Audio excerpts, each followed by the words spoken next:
Kami persilakan kembali ke para jamaah, Ibu Anissa terlebih dahulu. Silakan Ibu Anissa boleh berdiri, insya Allah nanti akan dijawab oleh Ujai. Assalamualaikum warahmatullahi wabarakatuh. Perkenalkan, nama saya Anissa Fadilah dari Jamaah Al-Muslimun.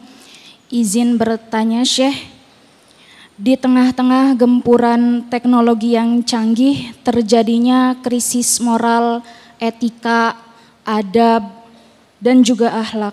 Bagaimana upaya kita sebagai generasi muda dapat mengajak, mensyiarkan kepada teman-teman sebaya kita atau anak-anak remaja untuk mencintai Al-Quran dengan gemar membacanya, mentadaburinya, dan dapat mengamalkannya dalam kehidupan sehari-hari secara istiqomah dan konsisten. Barakallahu fikum, syukran kasir, wassalamualaikum warahmatullahi wabarakatuh. Waalaikumsalam warahmatullahi wabarakatuh. Pertanyaan menarik Ibu Anissa, mungkin langsung dijawab oleh Ustadz Jailani. Silakan Ustadz. Naam, bismillahirrahmanirrahim. Wal takum minkum ummatu yad'una ilal khair, ya'muruna bil ma'ruf wa yanhauna 'anil munkar ila akhir ayah. Jadi memang Allah Subhanahu wa taala memerintahkan kepada kita untuk senantiasa berdakwah dalam situasi dan kondisi apapun dan dalam kelebihan daripada masing-masing dai tadi.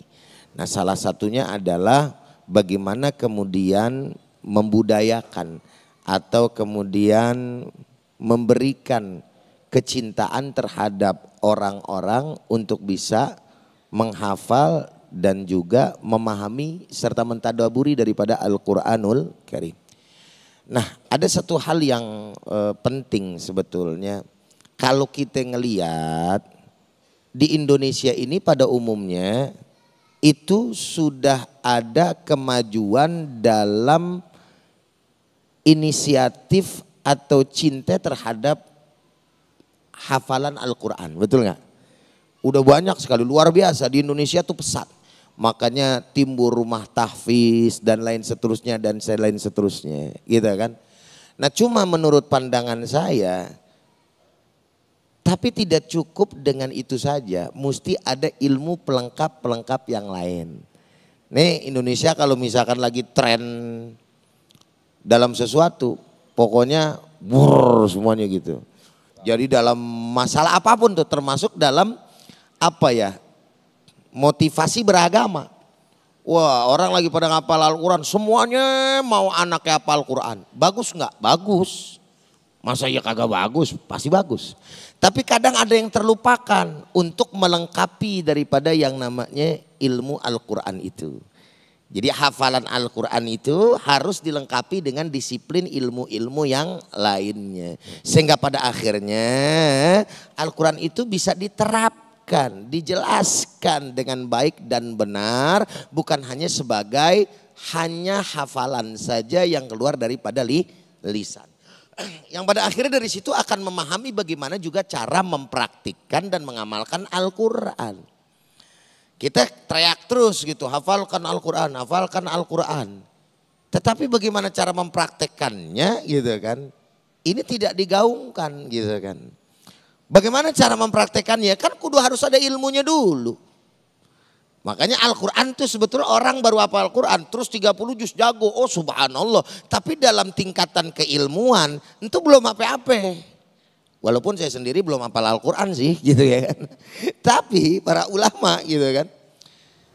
Kita lihat dulu sahabat. Sahabat bagaimana dulu? Dia menghafalkan Al-Quran, dia tidak akan pernah melanjutkan hafalan Al-Qurannya sebelum dia mengamalkan daripada apa yang telah dihafalkan. Kalau kita diborong dulu semuanya, urusan pengamalan belakangan gitu kan. Maka hal ini juga harus kemudian kita perhatikan dengan baik dan benar gitu kan.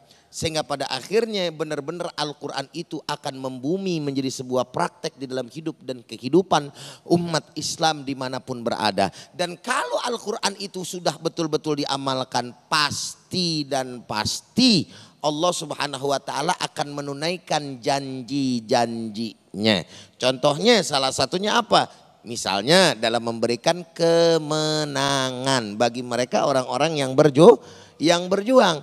Salah satu di dalam contoh ayat idza ja'al haqqu wa zahaqal batil innal batila kana zahuqa. Ya kan, apabila telah datang kebenaran maka akan hancur daripada yang namanya kebatilan. Kadang kita berpikir kok yang namanya kebatilan kagak hancur-hancur ya. Padahal kebenaran sudah datang gitu kan.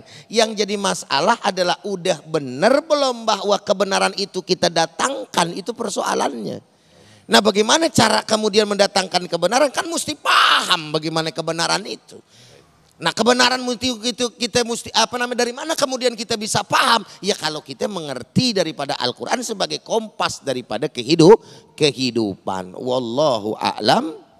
Baik, terima kasih Ujai. Nanti kita akan teruskan lagi sesi tanya jawab dengan tema yang sangat menarik sekali ini, yaitu Al-Quran sebagai kompas kehidupan. Tetaplah bersama kami di Damai Indonesiaku.